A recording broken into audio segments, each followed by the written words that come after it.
అయితే వాటిని సీరియస్ గా తీసుకొని రకరకాల అదే చెప్తాను, లైఫ్ అనేది ఈ రోజు ఈ ప్రాబ్లం ఇంత ఉంది నీకు, రేపు అది తక్కువ. అరే ఒక మనిషి చనిపోతేనే మనం మర్చిపోతున్నాం కదా, అంతకు మించిన ఒక చావు కన్నా పెద్ద ప్రాబ్లం ఉంటుందా? ఒక మనిషిని పోగొట్టుకోవడం కన్నా పెద్దది నాకు తెలిసైతే ఏ ప్రాబ్లం ఉండదు. సో ఎనీథింగ్ ఈజ్ ఆ లాస్నే దేవుడు ఒక మరుపు అనే ఒక అద్భుతమైన వరం ఇచ్చాడు మనకి.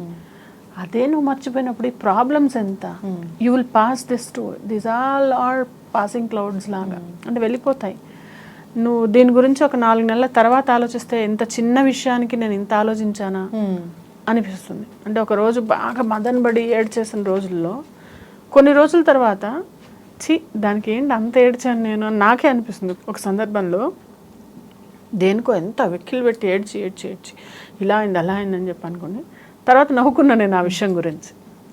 అంత నవ్వి తీసి పారేసే విషయాల్ని మనం అనవసరంగా దాన్ని గోరంతా కొండంత ఊహించుకుంటాం. అది తగ్గించుకోవాలి ఫస్ట్. ఎస్, ఖచ్చితంగా మేడం. సో చాలా బ్రేకప్స్ కూడా జరుగుతూ ఉంటాయి కదా లైఫ్లో. అంతే కదా, ఇప్పుడు బ్రేకప్స్ ఎక్కడ దాకా ఎందుకు, ఇప్పుడు మీ రాజధరుణ్ లావణ్య విషయమే తీసుకోండి. వాళ్ళిద్దరూ మాట్లాడుతున్నారు, కానీ అబ్బాయి ఏం చెప్తున్నాడు, నాకు నువ్వు వద్దు అంటున్నాడు. అంటే ఏంటి, ఇష్టం లేదన్నా వద్దు అని. నేను వదిలించుకోవడం తప్పో ఒప్పో దాని తర్వాత సంగతి, నేను అది న్యాయం ధర్మం అది మాట్లాడలే. అతనికి మానసికంగా అమ్మాయితో కట్ చేసుకున్నాడు. ఎలా కనెక్ట్ అవుతాడు ఇంకా? అంటే కట్ చేసుకున్నాడు అంటే మొన్నటిదాకా కలిసి ఉన్నారు కదా. మొన్నటిదాకా కలిసి ఉంటే అమ్మాయి ఆ లావణ్య పోయి ఆయన ఎవరు మస్తాన్ సాయి అని అతనితో ఉంది అని చెప్పి ప్రూఫ్స్ ఆధారాలన్నీ వస్తున్నాయి. ఇంత కన్ఫ్యూజ్ ఏంటి రిలేషన్షిప్లో? అంటే నీకన్నా క్లారిటీ ఉండాలి, వీళ్ళకన్నా క్లారిటీ ఉండాలి కదా. నీకు అతను కావాలని కేసు పెట్టు, ఇతను కావాలని కేసు పెట్టు, అంటే ఏంటి అక్కడే నీకు పెళ్ళయింది అంటున్నావు. పెళ్ళైన దాన్ని మళ్ళీ అతను నన్ను పెళ్లి చేసుకోవట్లేదని కేసు ఎలా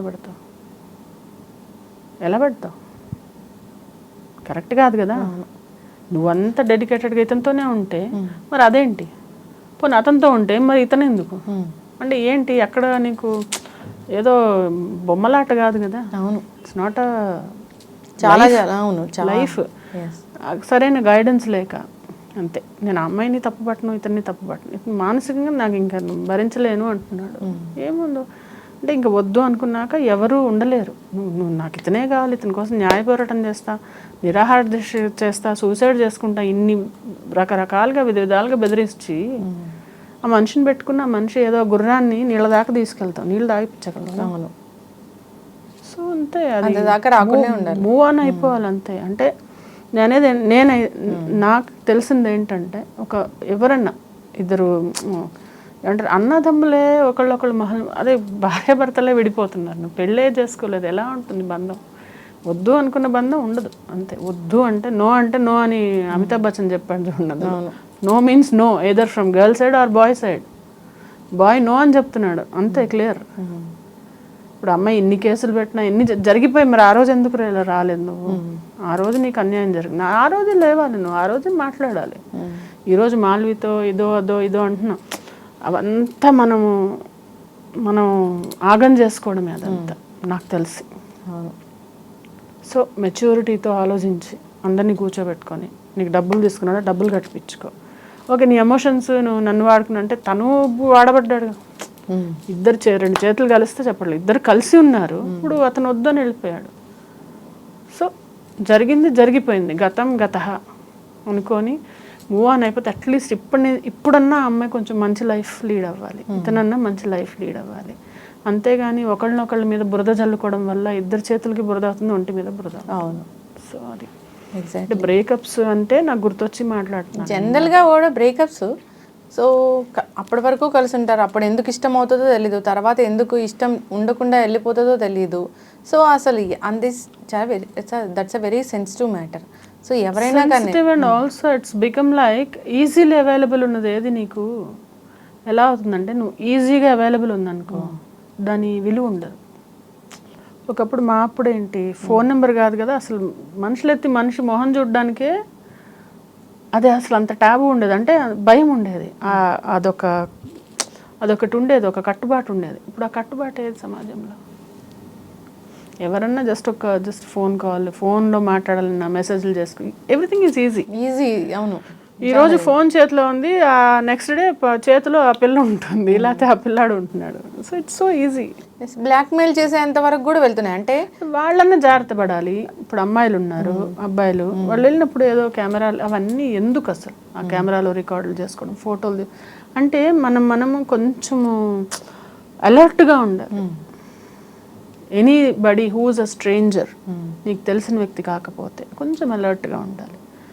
ఏంటి చేస్తాం కొంచెం అంటే any feeling which is coming up, ఒక 1 వీక్ టైం ఇవ్వు దానికి. అది స్టిల్ పర్సిస్టింగ్ ఉంది అంటే కంటిన్యూస్గా, దెన్ మేబీ జెన్యూన్. అందులో ఎంత జెన్యూనిటీ ఉందో లేకుండా ఊరికే అంటే ఊరికే ఒక రిలేషన్లో ఎంటర్ అయిపోతే it's very easy to get in to any relationship. కానీ బయటకు రావడం అనేది చాలా కష్టం.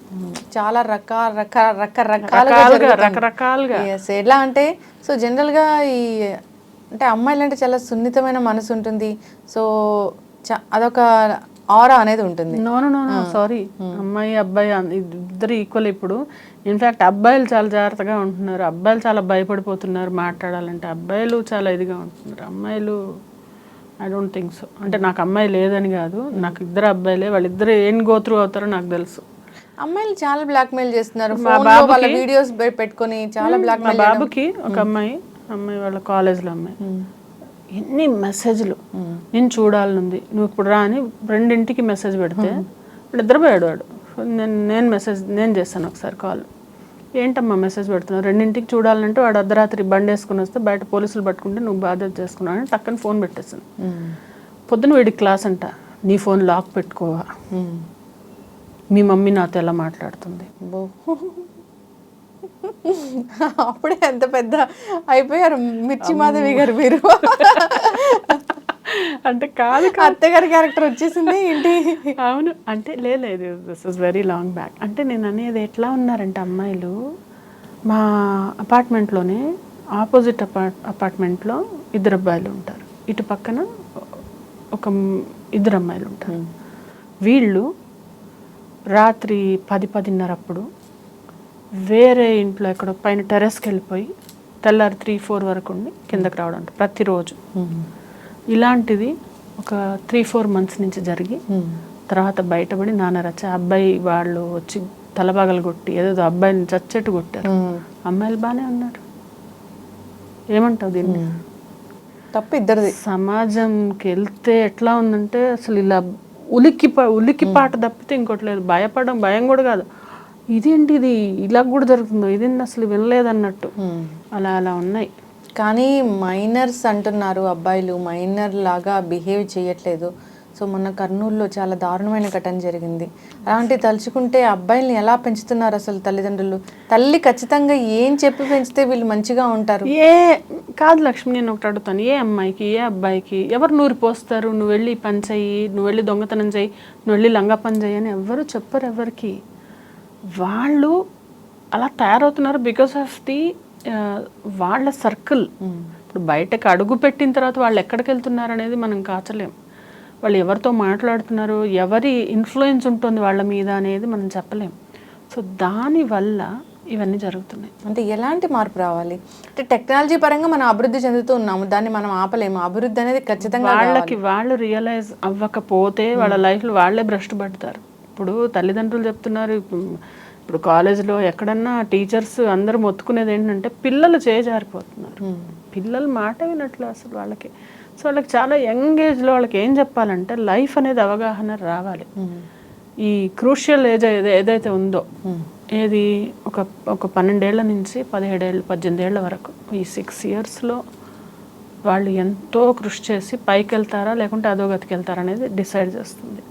సో ఈ 6 years అనేది చాలా జాగ్రత్తగా ఉండాలి. తల్లిదండ్రులు ఒక ఫ్రెండ్ లాగా ఉండి చూసుకొని వాళ్ళని ఒడ్డెక్కిచ్చిన తర్వాత మనం ఎంత బిజీ ఉన్నా, నేను ఎంత బిజీ ఉన్నా I was with my kids, నేను నా పిల్లలతో ఇలా ఉన్నాను నేను. సో నేను నా పిల్లల్ని చూసుకుంటున్నాను అనుకుంటా. అలాగా ప్రతి పేరెంట్ ఎక్స్ట్రా ఎఫర్ట్ పెట్టాలి. అదే మేజర్ కంప్లైంట్ అదే వస్తుంది, ఎక్స్ట్రా ఎఫర్ట్. వాళ్ళకి ఏంటంటే వీళ్ళే ఒకళ్ళు సింగిల్ పేరెంట్లుగా మిగిలిపోతున్నారు, వీళ్ళకే లైఫ్లో ప్రాబ్లమ్స్. అలాంటప్పుడు పిల్లల దాకా వాళ్ళ పిల్లలకి ఇచ్చుకునేంత క్రమంలో తగ్గిపోతుంది, ఆ డైల్యూట్ అయిపోవడం వల్ల ఇవన్నీ.